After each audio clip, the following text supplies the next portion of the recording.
Hi, welcome to Lies and Secrets channel. We hope you will have fun with us. Enjoy watching. He asked me to do the unthinkable to save our marriage. What really happened will leave you speechless before we dive in.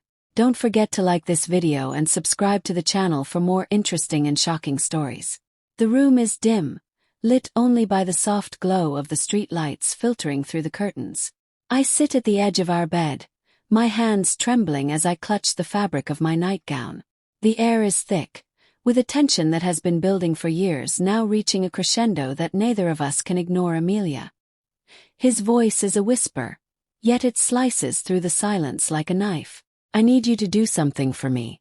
I turn to look at him, my husband, whose face is a mask of both desire and desperation. His eyes, once warm and familiar, now hold a darkness that chills me to the bone. What is it, Lucas? My voice barely escapes, a mix of fear and resignation. He hesitates, his gaze shifting to the corner of the room where our dog Arthur lies sleeping, oblivious to the storm brewing around him. I want you to sleep with Arthur. What? The words hang in the air, a grotesque request that feels like a violation of everything we've built together. My heart races pounding against my **T, as if trying to escape the reality of his words. You can't be serious. I manage to say, my voice, a mix of disbelief and horror. I am, he insists, his tone hardening. Something I need.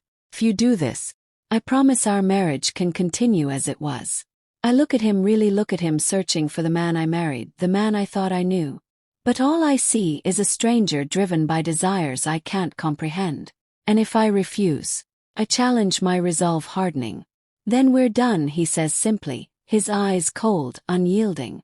The room feels smaller, the walls closing in as the weight of his ultimatum settles over me. I think of our life together. The laughter, the love now overshadowed by this perverse demand. I whisper the word, tasting like ash in my mouth.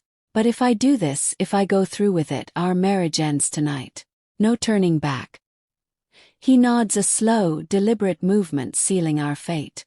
I rise, my legs shaky, and walk towards Arthur, who wakes up, his tail wagging in confusion behind me. I hear Lucas's breath quicken, his anticipation palpable in the heavy air. The scene is set, the stage prepared for a performance. Neither of us can truly understand the consequences of. As I reach for the door to our bedroom, locking it with a click that echoes like a gunshot, I wonder how we got here, how love could twist into something so unrecognizable. And as I prepare to cross a line I never imagined, I can't help but wonder what comes after, what happens when the door opens again, and we step out into the wreckage of what was once our life. The morning after the house feels alien, a hollow shell of what it once was. I move through the rooms, my footsteps echoing in the emptiness, each step a reminder of the night before. The sunlight streaming through the windows seems almost mocking, casting long shadows that stretch like accusations across the floor. I find myself in the kitchen, the heart of our home, where we once shared laughter over morning coffee. Now the silence is deafening. I pour myself a cup, the steam rising and curls, but it does nothing to warm the chill that has settled in my bones. As I sit at the table, my gaze drifts to the empty chair opposite me, where Lucas used to sit. The absence is palpable, a void where his presence should be. My mind races, replaying the events, trying to piece together how we reached this point. The phone rings, slicing through my thoughts. It's my sister Laura, her voice filled with concern. Amelia, how are you holding up? She asks, her tone gentle yet probing. I'm coping. Reply. My voice flat, betraying none of the turmoil inside. Just a lot to process. She sighs, the sound heavy with empathy. Do you want me to come over? You shouldn't be alone right now. I hesitate, the idea of company, both comforting and overwhelming. Maybe later. I finally say I need some time to think. After hanging up, I wander back to the bedroom, the scene of last night's horror.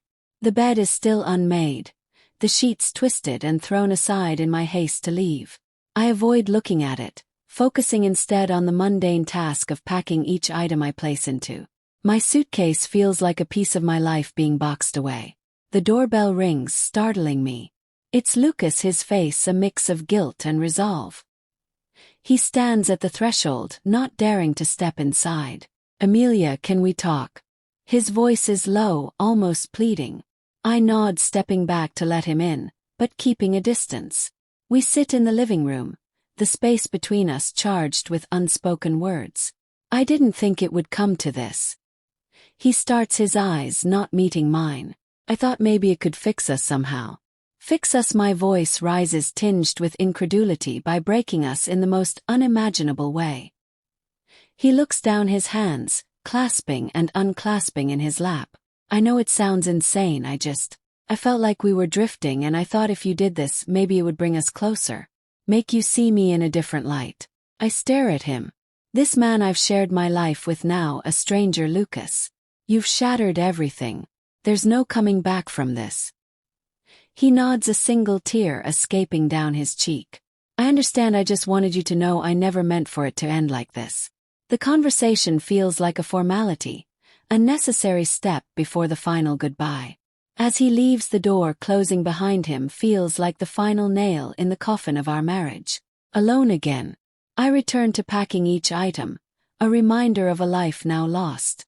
The weight of the decision hangs over me, the future uncertain.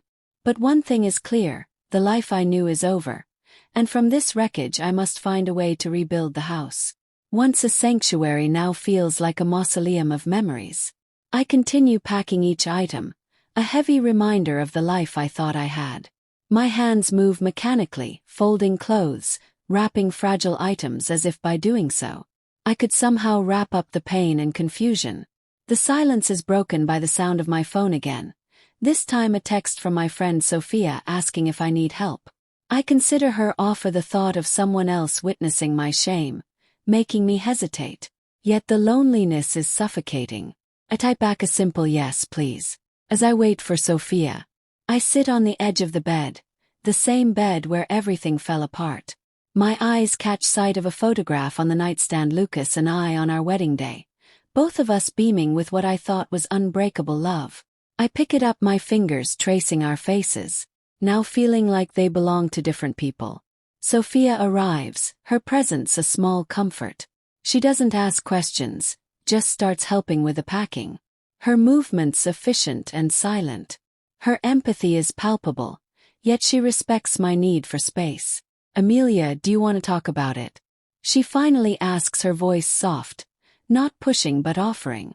I shake my head, not trusting my voice. Instead, I hand her a stack of books to pack. We work in silence, the only sounds, the rustling of paper and the occasional clink of items being placed into boxes. As we move to the living room, my gaze falls upon the couch where Lucas and I would watch movies, his arm around me, a sense of security that now feels like a distant dream. Sophia notices my stare and gently touches my arm. Sometimes the hardest part is letting go of what we thought was real.